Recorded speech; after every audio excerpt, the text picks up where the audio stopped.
waaw di wax ak ne ginnaaw bu ñu terminé ci li nga xamante ni moom mooy mairie bi ak li ñu fi wax yëpp jëm ci wàllu réhabilitation bi personnel bi fi nekk tey ku ne xam na ni bu njëkk ba presque Ablaye Gueye moo fi nekkoon rek waaye tey macha allah mairie bi am na personnel am na matériel ba ni ma ko waxee liggéey bi amatul lenn lu ciy sooxe jëm ci suñu wàll kon loolu moom réussir nañu ko li ci des ci askan bi la. donc sol seen i dàll naam seen i tànk armal jëm si ci mairie bi ku ci am soxla këyit ñëw en réalité ñu defaral la ko loolu yaakaar naa ni en tout cas acquis la boo xamante ni fi ñu toll nii moom leneen la ñu wax ni loolu weesu nañ ni ma ko waxee deuxième étape bi maintenant pour que bilan bi gën a yomb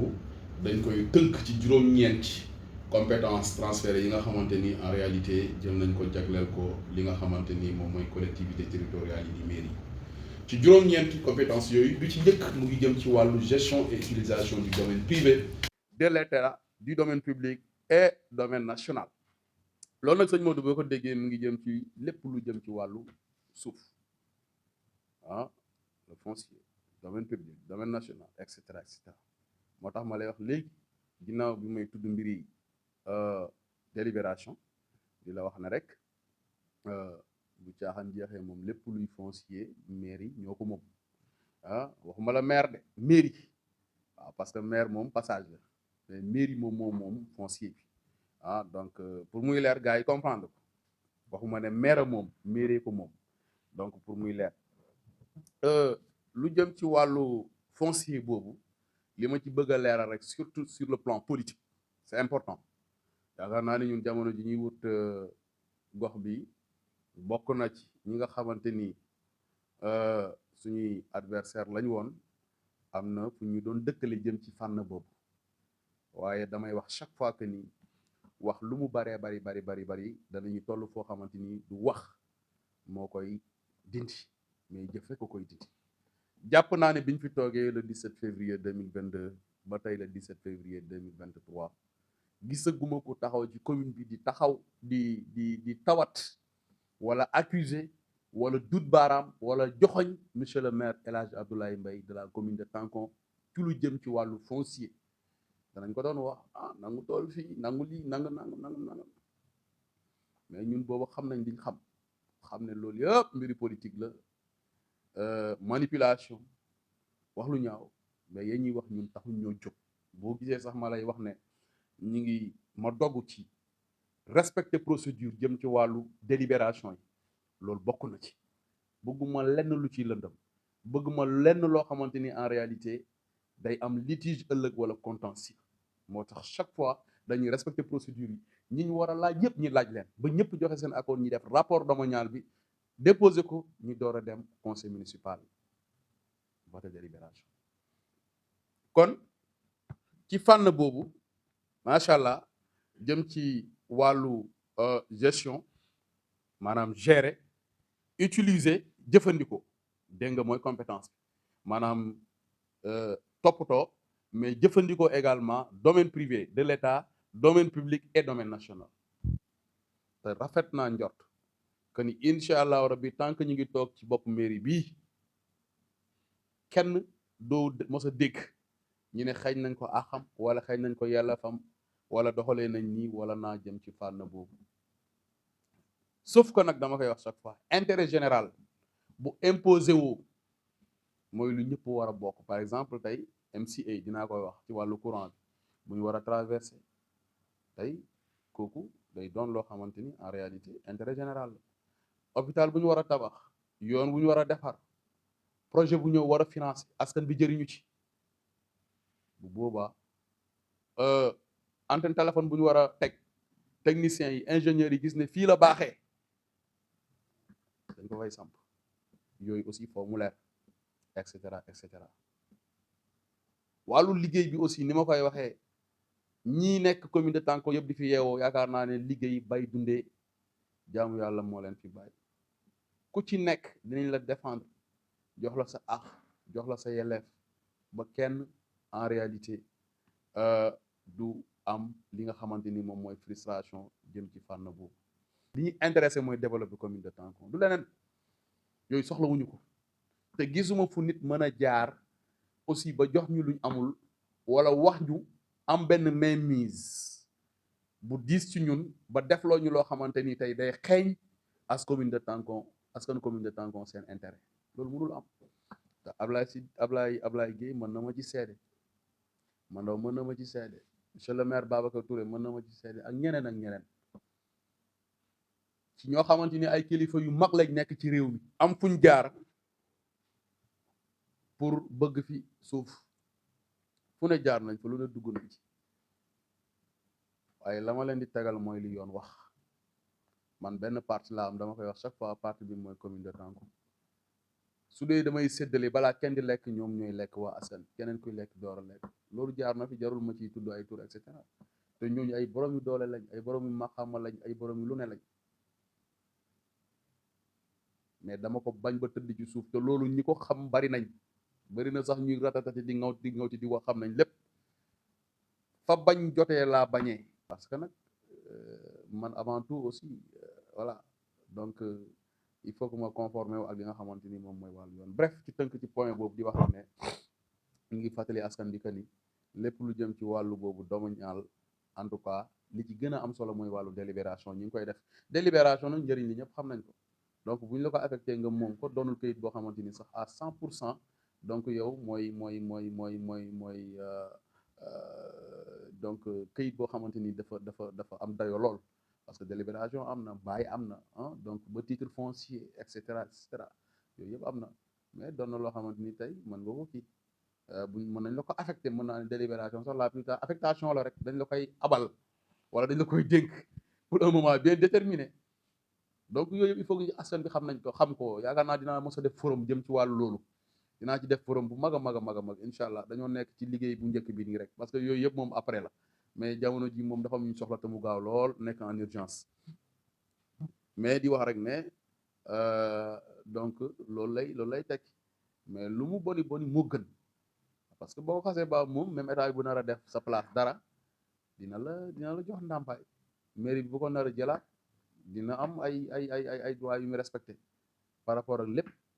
mais boo ko amul yow bu ñu taxee nga fëgg dënn maa moom lii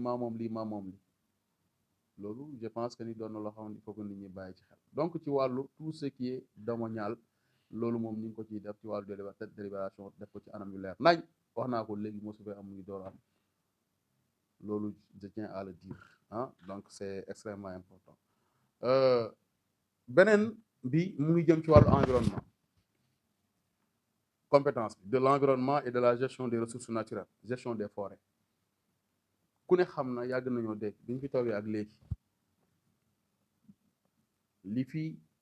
jaar ci jëm ci wàllu coupe du bois illicite mooy daggam bant bi waxtaan nañ ci wax nañ ci sensibiliser nañ ci def nañ ci ay jéego yu bari pour nit ñi bàyyi ko pas pour suñu njëriñ ñun pour njëriñu askan bi yëpp nañu sàmm alam bi nañu sàmm forêt bi ndax en réalité damay wax ni képp ku ñëw fii ci Casamance li la fi indi moom mooy bay ak càmm nag ñaara ko yor muy ndox ñëpp xam nañ ne en réalité taux de pluviométrie bi jëm ci wàllu taw ci Sénégal ba Sénégal daj fi mu gën a desee mooy zone Casamance bi te bokk na ci garab yi bu ñu leen daggee ba mu jeex fan lañ jëm léeg-léeg bu ñu toogee en réunion may tooñ chef de village yi mooy leen dimb man surtout dimb yi nag buñ jeexee fu may lekkatee cër ak dimb di ci tooñ El Hadj Modou Lamine Touré et cetera di wax rek ne en réalité loolu lu bata bàyyi xel la ba tey ci fànn boobu bokk na ci li ma doon wax léegi ci forêt bi gestion beeg la ci aju environnement bi coupe bois yi nga xamante ni préalable la waaw de la même manière ni ñuy xeexee taxaw tem lu jëm ci wàllu trafic bois bi mais dafa leer dama leen wax ne leen carrément trafic bi bu ñu koy xeex mais pour ñun la rek ndax tey gis nañu njëriñ li képp ku tabax sa kër boo paree boo ñëwee ci monsieur le maire mu may la këyit nga dem forêt viser ko nga dagg nombre de bant bi nga bëgg dem daaj sa kër loolu ndax bu ñu seetaanee ñi dagg àll ba mu jeex bu ñu soxlaa bant pour daaj zinc fu ñu koy jëlee ci dootuñ ko am donc ci wàllu gestion forêt bi ñu ngi ciy def ay jéego macha allah et que yaakaar naa ni en réalité tout ce qui est environnement di nuyu suñu xarit suñu soppe moom mooy le président de la commission environnementale monsieur Ibrahima Kanta Sow di ko seet yaram bi macha allah di ko ziar lu bare bari yaakaar naa ne ñun ñu ngi liggéey ci lu bare bari jëm ci fànn boobu vraiment ngir endiguer donc ce fléau ci biir loolu yaakaar naa ni gis ngeen dinaa ci ñëw léegi bu may ñëw ci wàllu sport suñu partenaire bi nga xamante ni jotoon nañu andil fii ay téeméeri garab jëm ci wàllu coco wàllu limon et cetera ci jamono ji nga xamante ni muy Océan ñëm te le ministre Ali Haïdar jiite ko jamono ji ONGAM di def seen finale régionale ñëwoon nañ fi en réalité andil ñu ay garab yu bare bari yoo xamante ni jëloon nañ ko séddale ko ci commune bi. voilà donc di wax rek ne ginnaaw deuxième point bi muy wàllu environnement bi parce que foofu moom daanaka li ci ëpp solo mooy protection ak jàppale nit ñi képp koo xamante ni soxla nga ko ñu mu teg la ci yoon nga am ko ni nga ko war a amee jëriñu ci parce que loolu boo gisee ñuy protéger forêt bi loolu la pour ñi fi dëkk jëriñoo ko mais pas pour ñu koy jël di ko yóbbu en Gambie wala ñu koy yóbbu feneen pour lan di nga dem ba benn instant yow boo soxlaati produit bi fi mu toll nii yow da nga koy jëggaani monsieur le maire Babacar Touré dinay wax ne bu njëkk ba lalu benn xaw ma ñaata la daan jar tey boo ko soxlaa kenn xamul li muy jar sama gars yi ñoom ñoo fi dàq takk seet gars yi moom boo takkee seet léegi balaa ñu lay wax dara première condition bi mooy demal acca uti lal quoi balaa ngaa jël kon nañ sàmm àll bi c'est extrêmement important donc je tenais à le dire pour deuxième point bi voilà donc troisième point bi di wax ne troisième point bi sëñ Modou mu ngi jëm ci wàllu santé population action sociale ci fànn boobu yaakaar naa ni également baax nañu préciser leeral xaj na sax li may mujjee nii dama ko waroon a njëkke mais dama ko ci njàmbaa saale pour leeralaale exactement situation bi nga xamante ni ñun moom lañ fi fekk ci commune bi jëm ci wàllu santé ñun bi ñuy ñëw ci bopp commune bii poste de santé yi fi nekk toog nañ at mën naa ni wala ñaari at yoo xamante ni jotuñu dotation maanaam ndimbal li war a jugee ci mairie bi dem ci poste de santé yi muy subvention wala dotation parce que dafa bokk ci bànqaas yi nga xamante ni état central da ko jël jagleel ko mairie yi pour ñuy jox dotation poste de santé li ko waral mooy ki ñu fi wuutu ñun muy maire bi fi nekkoon dafa amoon bor bu rëy bu mu fi bàyyi mu doxoon ci digganteem ak waa PRA muy pharmacie régionale d'approvisionnement bor boobu ñun bi ñuy yegsi bi ñu ko xaymaa toll na ci juróom-benn million ba weer bii ñu génn balaa ñu doon def dara jëm ci wàllu garab il fallait que ñu éponger dette boobu maanaam ñi fay bor boobu parce que amul fu ñu jaarul pour négocier ak waa PRA mais dañu xamal ne balaa ngeen a am dotation il faut que ñu fay bor boobu finalement li ñu mën a mujj trouver mooy def ko en 2 tranches parce que booba ñun atam ren ni li ñu prévoir woon suñu budget mooy 6 millions pour garab donc finalement on était obligé si 6 millions yooyu noonu ñu fay leen 3 millions yeneen 3 millions yi ñoom ñu bàyyi ko pour ren nii yeneen 3 millions yi ñu jox ñu ko garab yooyu sëñ Modou jot nañ ci fii may wax ak yow nii sama ñàkk a toog ak jamono jee passé sous-préfet aussi jëloon congé moo waral ba léegi joxaguñ ko poste de santé fii may wax yow nii lu toll ci 3 millions jëm ci wàllu garab mu ngi fii ci salle de délibération bi ñëw na ragal naa ni incha allahu rabbi mën naa wax ne sax lundi ci kàttanu yàlla Ablaye dina informer pour ñu jox ko hôpitaux yi parce que dama bëgg ñi nga xamante ni ñoom ñooy ak ki nga xamante ni mooy sous-préfet ak ICP yi ñoom ñëpp ñëw teewee ko kon ñun loolu la ñu fi fekk bor bu toll noonu def suñuy pexe ba finalement éponger genn wàll gi la ca des ñu jox ñu ko garab waaye ci biir loolu yëpp ni ma la ko waxee gën a yéeme su may dégg ñenn ñi taxaw di ratatati naan woy budget nii budget naa budget daaw bi liñ ci def ndax daaw dafa amoon budget daaw amul lu nit ñàkk information foo nekk lu mu rukke ñàkk koo dégg ne maire yi jotuñ seen dotation jotuñ seen fonds de concours mois de décembre bii passé lañ door a virer fonds de dotation ak fonds de concours décembre bii kon ñun loolu mooy suñu malchance ñun maire yu bees yi macha allah sëñ Modou gàcce ngaalaama ñun bi ñu fiy toog le 17 février ba mois de décembre bii amul benn dërëm boo xamante ni jugee na ci état ñëw ci suñu loxo kon ñun bu ñu taxawee di def bilan sax 2022 mais nañ ma wax sax maire buy def bilan 2022 actuellement nañ ma ko wax rawatina suñu département bi nañ ma wax ban maire moo taxaw actuellement nii di def bilan 2022. c'est normal mënuñu ko def parce que lu tax mënuñu ko def mooy est-ce que jox nañ leen xaalis jox nañ leen jumtukaay ñun compétence transférée yi ñu jox nii ne yéen a ko war a doxal ci seen commune yi dañoo wax ne dañ koy gunge accompagner ko ak fonds de dotation ak fonds de concours. fonds de dotation sax xaj na presque pour fonctionnement la fonds de concours moom la ñuy wax fonds d'équipement pour investissement. loolu amul atam 2022 bi février lañ fi toog mars avril mai juin juillet août septembre octobre novembre ba décembre atam lëmm amuñu budget lépp lu ngeen gis monsieur le maire def fii ci mairie bi ay pexe boppam la mooy tax quand je vois souvent des grandes gueules di wax ne way bilan lan lañ def ci at mi wala ñenn ñi di wax ne waaw atam ren mi lan lañ ci def di yàkkamti quoi mais bu ñu fàtte ni ñun bi ñu fi toogee 17 février 2022 ba décembre amuñ budget jéego yi ñuy def yëpp dinaa leen wax pexe yi ñuy def ba ci mairie bii may wax ak yéen nii ne leen defar nañ ko ba mu ne boy bu doon dañuy xaar budget konoon mairie bi na meloon mu ngi ko mel ba léegi konoon xar-xaram ba mu yoroon mu ngi ko yor ba léegi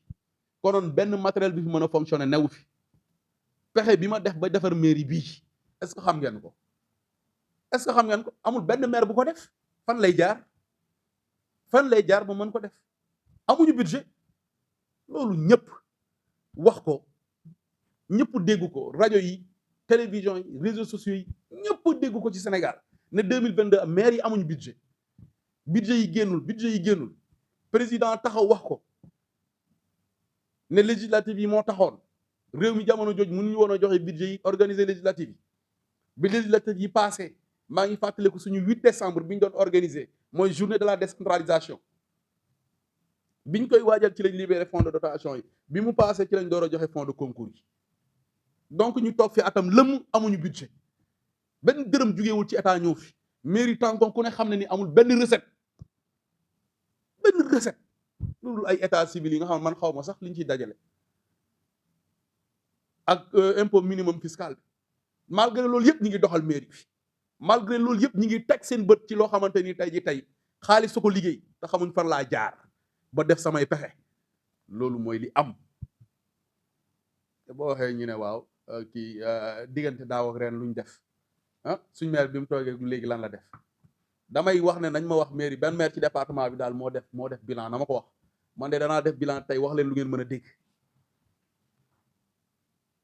maire bu fi deful bilan kenn amul droit wax ko dara parce que wax dëgg yàlla amul lu mu def ñëpp dégg ko fi ñëpp gis ko fi nit ñi di ratatati di wax lan la ñuy wax lan lañ fi war a def malgré loolu yëpp ñun ñàkk budget teewuñoo fonctionné. sëñ Modou boo gisee may insisté ci point boobu pour préciser leeral que ni carrément nit ñi nañ bàyyi xel bu baax diggante daaw ak ren fàtte xaju fi weesu naa sax la may wax ne moo fi newoon mais ñun ñëw nañ le 17 février ba mois de décembre muy barki Dembo Ndiaye gii suñu budget yi doog a ñëw kon boo amul budget noo mën a réaliser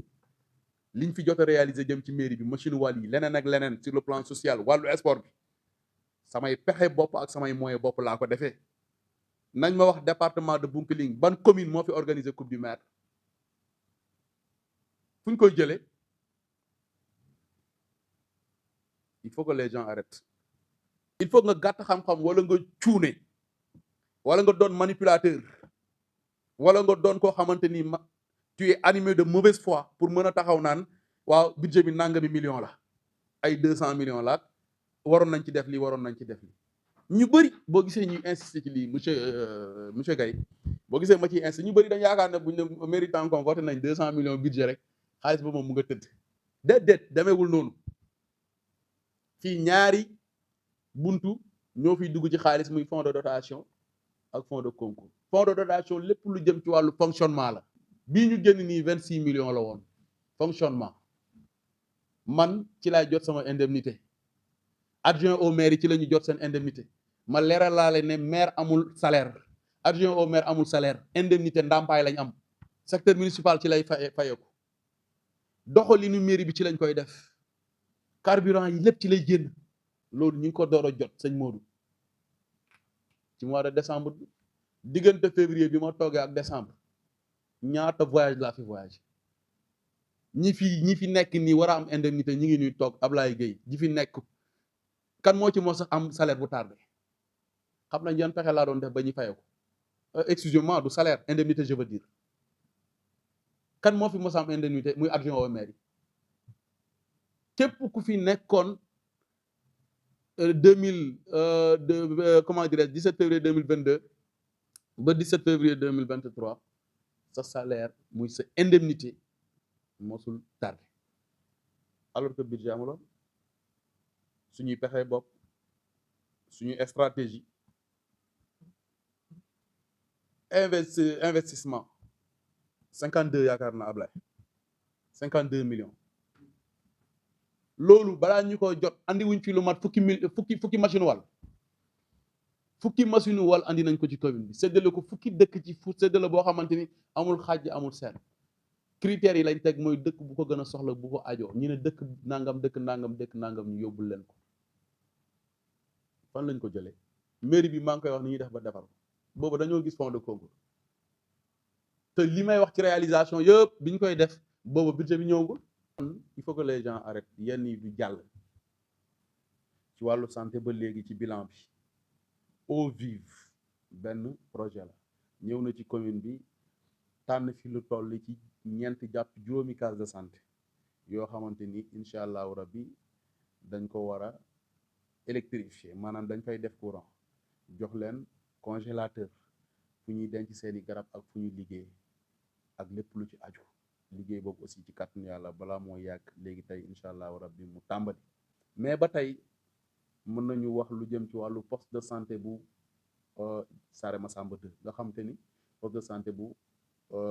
moderne lay doon mais surtout wàllu maternité pour jigéen ñi lay doon ñu ngi ci suñuy pexe ñaan nañ yàlla incha allahu rabbi bu ñu paree ci poste de santé boobu lépp lu jëm ci wàllu équipement rawatina lu jëm ci wàllu matériel échographie et cetera bëgguma ci avancer trop ak ambulance incha allah.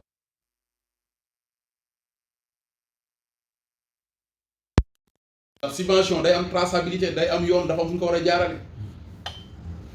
donc nañ uti récépissé bu ñu amee récépissé incha allahu rabbi danañ waxtaan ak ONGAM ça dépend wala ODCAV donc daal man ñoom daal war yor wàllu football bi ñoo xam ni ñu koy doxalee bu boobaa ñu organiser ay nawetaan yu neex 3 zones yi zone bu nekk def seen nawetaan 2 meilleures équipes yi fay génn ñi ñëw après mu 6 ñi def suñu coupe du maire mais li amoon ren mënatul am te li ci gën a désolant mooy sëñ Modou ñun bi ñuy organiser coupe du maire bi en réalité kabagré lañ ci jubloon ñëpp ànd bokk ndey bokk bàyyi innovation lañ ci jubloon lu masaamam mais dem nañ ba ci biir finalement mu jur yoo xamante ni xaaruñ ko ci woon te mën na ñàkk ndax jeunesse bi en réalité ñoom ñoo moom loolu kon nit ki li nga moom rawatina loo xamante ni mosoo ko am waroo ko yàq bokkoon na ci sax nit ñoo xamante dañuy toog fële ba affaire bi di jot ñu naan jégaluñ ma waxuñu ma il faut aller vers l'information wax naa ko ba tàyyi mbir nag buñ ko organiser bëggoo ceeb bokk jëlal sa responsable da nga dem bokk ma mais yow bokkoo ba pare nga taxaw naan ay boole bu ma ceeg woowuñ ma ku lay woo il faut aller vers l'information bref pour terminer ci point boobu maa ngi ñaan ASC yëpp le plus rapidement possible nañ góorgóorlu jege Ablaye Gueye mu jàppale leen ñi am ASC bu dul sax waxuma la nawetaan bi sëñ Modou chaque fois dañuy laaj ndax tankon seen ASC yi am nañ récépissé pour financement jeunesse bi gars yi leen di bëgg a financer ay DER et cetera mais ñoom bu ñuy financer ci ay récépissé ci ay ASC la ñu sukkandiku boo amul récépissé duñu la financer kon njëriñu récépissé bi weesu na sax en réalité mbiri nawetaan ak football kon na jeunesse bi constitué wu dem ni ko famille yi defee di def groupement na ko jeunesse bi defee noonu dem wuti li nga xamante ni en réalité mooy récépissé c'est important rawatina nag je précise encore une fois bu ñu toog bañ ne nawetaan yi jàpp nañ ko première réunion ku ci nekk taxaw naan xaaral ma tey ma dem uti këyit et cetera coupe du maire bi ma dem uti këyit wala yëguma ko ne et cetera képp ko amul récépissé wala képp koo xamante ni bokkuloo ci nawetaan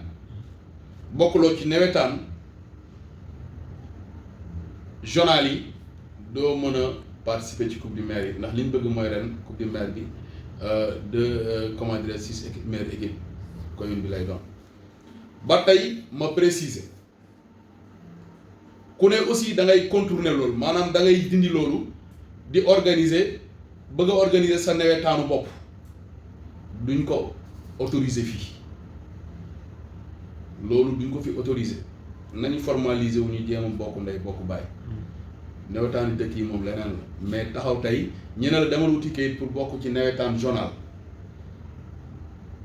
nga ne yow doo dem bokk ci nawetaan zonal ci zone yooyu nga dem jongante ci li ngay def mooy jël ñaari dëkk ñetti dëkk ngeen organiser seen bu bopp en cas de pépin ñaanuñ ko yàlla jafe-jafe am wala xeex wala xuloo autorité bi dañ koy interpeller loolu duñ ko autoriser li ñu jublu ak li ñu bëgg mooy en réalité na ñëpp bokk ndey bokk bàyyi na nit ñi dem uti këyit bokk ci nawetaan yi ku ci pare nawetaan yàlla bu dogalee nga génn ci ñaari zone yi nga nekk ñaari équipe mairie yi nga nekk nga dem bokki coupe du maire bu yàlla dogalee génnoo mais seddal ci juróom-benn équipe bi ku la ci neex nga kii ko nga comment on appelle ça nga supporté ko nga supporté ko nga supporté ko bunge ko bu mu gañee mbir mi foog ree rek la il faut que aussi nag ñu formaliser mbir mi teg ko ci yoon vraiment mais mënuñu aussi nekk dans l'anarchie waaw fii ñun bi fi ñëw sëñ Maodo dañoo waxal ne dara baaxul nangam et cetera dara baaxul yooyu daf ci bokk aussi ñu rétablir aussi l'ordre teg mbir mi ci yoon ñëpp di dëppoo ak yoon di méngoo ak yoon je pense que c'est extrêmement important loolu aussi bëggoon nañ ko préciser di terminer ci point boobu di wax ne encore une fois lu jëm ci wàllu nawetaan yi donc na nit ñi prévoir loolu jeunesse bi sport bi samay priorité ngeen na ngeen ko xam nañu bokk ndey bokk bàyyi tabax suñu commune bii képp ku leen woo ci lu dul loolu mu ngi leen di yàqal seen avenir man liggéey ma fi andi ku bëgg a liggéey ñëwal ñu ànd liggéey ku bëgguta liggéey damal toog ci sa ruux boo bëgg a taxawal leneen lu wuteeg tabax commune bii danañ ko jàmmaarloog yow il faut que mu leer suñu wax nag du bari ñun li ñuy jëf moo ëpp li ñuy wax ndax kilifa moom wala boo bëgg a doon kilifa say jëf na ëpp say wax donc li may wax rek mooy loolu nañu fexe en réalité ñu fexe doxalee ko noonu coupe gi daal jàmm la ràcc na nit ñi ñëw ñu ànd doon benn parce que ci biir loolu tey bokk na ci projet yi ñu am ci sport sëñ Modou mais bëgg nañoo defar ay infrastructure stade municipal tey suñu yéene mooy balaa mandat bi di jeex nañu góorgóorlu am au moins laa wax nag léegi yombul de tam nga kii rek ñu ne moo ko fi waxoon mais au moins lu mu gàtt am nañu yéene mu leer tabax lu mu gàtt ñetti stade nag waxuñ tribune de ma leeral sëñ Modou mais au moins ñu am ay clôture yu normal am ay mbaar yu kii comment dirais-je genre tente yu normal defal ay caax yu normal fu ñu jaayee billet et tout ci 3 zones yi zone Darou Salaam Mari Mbay zone Santhi Safeen zone Tanko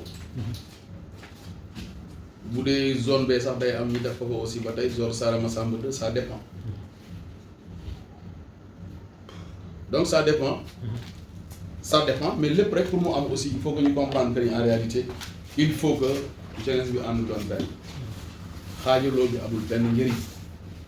loolu moom ci laay wax jëm ci wàllu sport sëñ Modou. lamb ji fàtte naa ko sëñ Modou sport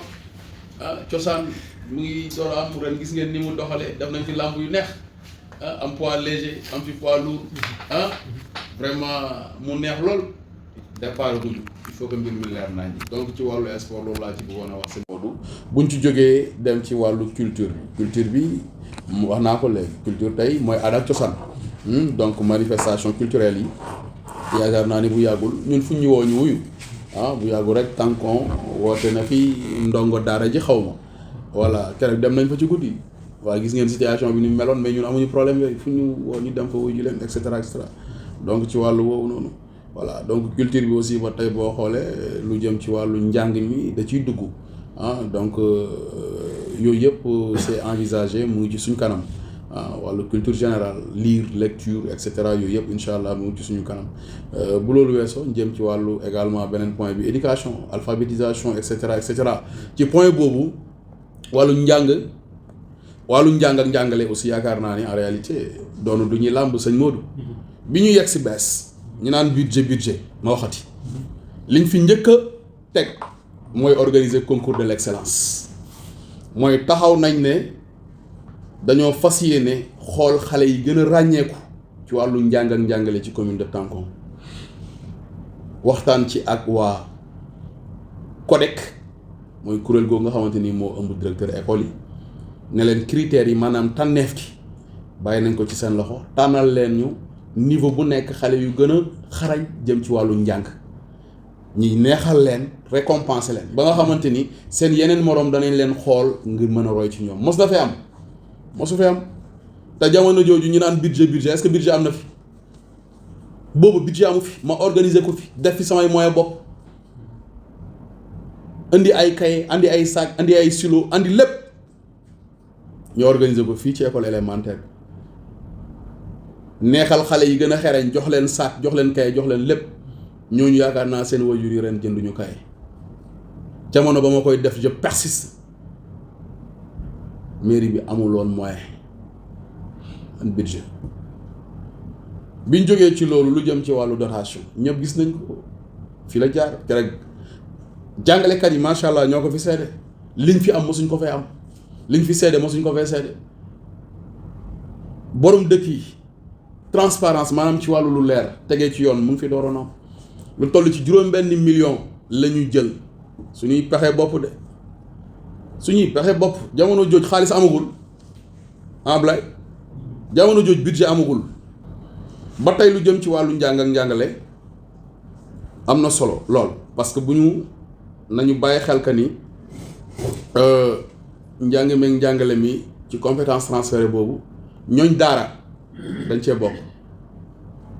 ñooñ comment on les appelle encore franco-arabe dañ ci bokk yàlla dogal na nag ba fi may waxee ak yéen nii amaguma occasion pour dajeeg sëriñ daara yi yaakaar naa informé naa ci ñu bari ku mel ni sunu baay imaam Thierno Gaye incha allahu rabbi pour ko xaj na balaa moo yàgg dara waroon nañoo daje sax bien avant bilan bi mais balaa moo yàgg dara ma oo sëriñ daara yëpp ñu ñëw fii ñu yor franco arabe yi ñu bokk toog waxtaan xool ban pàcc lañ leen di jagleel ci budget bi ñoom it at mu jot ñuy jox seen cër jox seen wàll te dinañ ko def incha allah ren balaa moo yàgg ndax ci la ñu bokk loolu dinañ ko def incha allah ren. wàllu construction de salle de classe tabax salle de classe dëkk bi ñuy wax Saare Gélel Ba war nañ leen a tabaxal salle de classe bote nañ ko depuis daaw mais est-ce que budget bu ñu ko tabaxee amoon na fi amu fi mais incessamment balaa moo yàgg incha allah rek nañ ko tàmbali ma rappelé ne budget bi muy ñëwee fekk fin d'année bi jeex automatiquement waa trésor public dañuy def seen comptabilité annuelle donc dans ce cas là aussi tout est bloqué doo mën a defati dara il faut nga bàyyi ñu pare ñu door a def rapport yu dugal ko nga commencé waat liggéey salle classe boobu incha allahu rabbi ren moom dina féetee boor muy salle de classe bu Saare Gélel Ba. école yi am nañ yeneen dëkk yoo xamante ni defoon nañ demande école demande yi introduire nañ ko li ñu jaarale ko ci IEF li ñu yóbbul ko suñu bopp ci ministère de l'éducation déposé ko mais ba tey ñun bëgg nañ lu mu gàtt tant qu'on am yeneen ñaari CEM pour que xale yi ku ci jàng ba am certificat vraiment tànkoo tey boo fi ñëwee nga xam ne wax dëgg yàlla waa tànkoo jàmbaar lañ kër goo ci dugg jël na ñetti élèves wala ñeenti élèves te élèves yooyu yëpp ñu ngi jugee ci biir commune bi di ñëw jàngee ci tànkoo te ku ne xam ne ni tutorat dafa métti tutorat mooy tey nga dalal ay élèves sa kër du xol yëpp ñoo ko xajoo du ñëpp ko mën mais li ñuy ñaan ak li ñuy bëgg ak jéego yu ñu nekk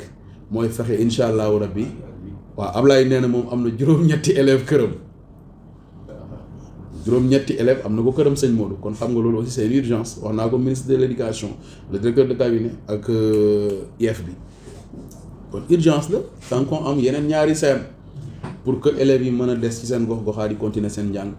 mais ba tey lycée ñu ngi ciy dox xaar ci suñu tànk tubéy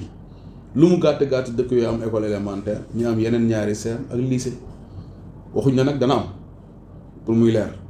waxuñ ne dana am mais ñi ngi ciy dox suñu kéem kattan wax ji dafay leer balaa ñu naan waxoon na ne dina fi andi lycée na leer nañ waaw sama wax day leer de kenn du ma waxal lu ma waxul waaw ñu ngi ciy dox incha allahu rabbi danañ xar suñu tànk dubéy ba mu am ci kàttanu yàlla sëñ Modou dafa war a am tutorat ni ma la ko waxee dafa métti waaw tutorat dafa métti ku ko xamul vraiment kii parce que ñaar ñi koy seq faw ñu muñ mooy kiy dalal ak ki nekk bu amee fay ci ñaari rek échec day am te échec bi lu ci gën a bëri xale bi moom mooy perte ndax njàngam day yàqu kon nag amul fu ñu jëmul pour jooytu ndax ñu yokk CM tànkoon xale yi toog ci seen gox yi CM yi jege leen ñi mën a continuer seen jàng incha allah loolu ñu ngi ciy dox jéego bu baax a baax mais lu jëm ci wàllu njàng meeg njàngale mi ba tey sëñ Modou mais c'est la première fois c'est inédit ay étudiants ñu woo leen fii ci commune de Tànkoon ñu ñëw ñu jox leen 1 million bourse d'études excusez-moi subvention muy door am loolu di jéego étudiants yi de bindoon nañ ma ci lettre bu rëy di ma remercier c'est la première fois muy am 1 million jox leen ko pour seen subvention te loolu incha allah rabbi day continuer donc ba tey ci wàllu formation jeunesse bi lu toll ci 200 ndaw formé nañ leen ren sëñ Modou ci atam ren nii fii ci commune de Tànkoon. 300. nee na 300 mooy 200 ndaw ñii ñu formé leen ci wàllu maraîchage ñii ñu formé leen lu jëm ci wàllu yaram ginaar aviculture ñii ñu formé leen ci wàllu entrepreneuriat nooy def ba taxawal looy jëriñee sa bopp ñii ñu formé leen ci lu jëm ci wàllu transformation loolu daf fi mos am formé leen ba pare jox leen ay jumtukaay gratuitement ñi ma dese peut-être mooy booy nekk en entrepreneuriat dinañ leen accompagner incha allah dinañ leen accompagner phase bi ñu toll rek mais dinañ leen accompagner balaa nga naan naam ne fa defal nañ leen formation yu mucc ayib barki démb rek lañ may présenter fii nii ñi doon def formation transformation ñoo mujjee defar nañ fi ay jinjeer defar nañ fi bisaab defar nañ fi buy defar fi ay sirop yoo xamante ni tey yi mën na durer lu mat ci juróom-benni weer lii mën a durer ci atam lëmm te du yàqu wàllu togg et cetera dafa mos a am ñu ne lu meer def donc di wax rek ne wàllu njàng meeg njàngale mi loolu lañ ci bëggoon a wax bu dee am na luñ ci fàtte aussi dinañ ci ñëwaat rapidement loolu moom moo doon éducation ñëpp xam na ni en réalité aussi compétence transférée la wàllu alphabétisation bi aussi dinañ ci ñëw incha allah. aménagement du territoire bokk na ci compétence yu ñu jagleel yooyu nag moom processus la ay étapes la xaj na tey damay wax ne chaque fois boo jiitee aussi il faut que nga jéem a xool nooy def ba sa doxalin mu méngoo mentalité ñi nga jiite dafa am solo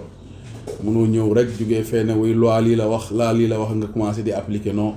il faut que affaire bi c'est évolutif da ngay évoluer ndànk-ndànk di évoluer ndànk-ndànk di sensibiliser askan bi di waxtaan ak ñoom ndànk-ndànk ba keroog mbir mi mais aménagement du territoire ku ne xam ne lu am solo la waaw tey boo xoolee tey Tànkoon gi damay wax ne dëkk gënu ko rëy mais boo xoolee ni ñu dëkkee rek xam ne dëkkin bu doy waar la waaw dëkkin bu doy waar la Daaru Salaam Madi Mbay boo fa demee dëkk bu rëy la dëkkin bu doy waar la Madina Fass noonu boo demee Taïba Touré noonu Saateem noonu donc Kunkusu noonu Bambadala noonu Munkutala noonu loolu yëpp day dugg ci cadre aménagement du territoire ak lu jëm ci wàllu en réalité parce que dëkk yi pour nga dem fa sax gis yoon bu jub problème la loolu ci loxo maire lañ ko teg waaw ci loxo maire lañ ko teg léeg-léeg maire sax ngay dawal sa oto ci sa dëkk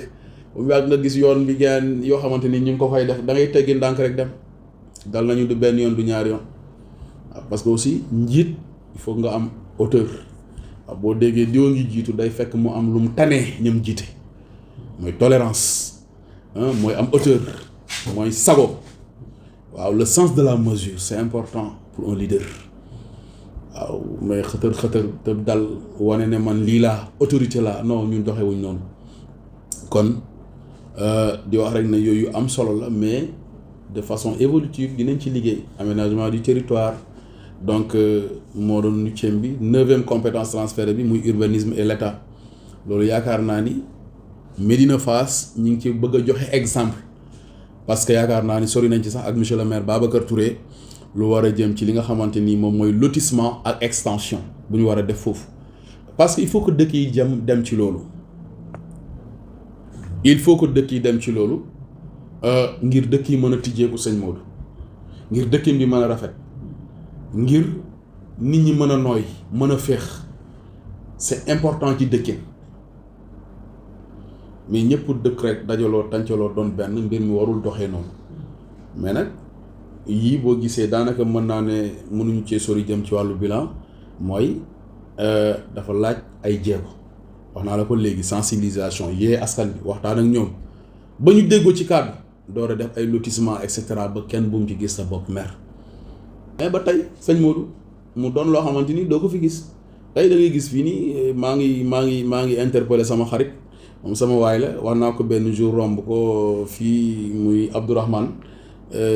ma ne ko li nga tabax ni war nga am autorisation de construire tey loolu obligation la am na genre tabax yoo xamante tey boo ko doon tabax grawul parce que tey coût bi mënul toll nen noo xamante ni en réalité mën na handicapé borom mais yenn tabax yi mënoo ko taxawal ba pare te amuloo sax autorisation de construire tey boo demee fu mel ni Dakar wala yeneen dëkk yi ak yeneen dëkk yi sax Dakar sax sori na waa Descos lan moo seen liggéey moo tax su mairie yi mënuñu am xaalis yeneen département yi région yëpp foo ci mënta dem boo bëgg a tabax da ngay dem mairie fay xaalis bu wax tal boo jugee mairie nga dem urbanisme fay xaalis bu wax tal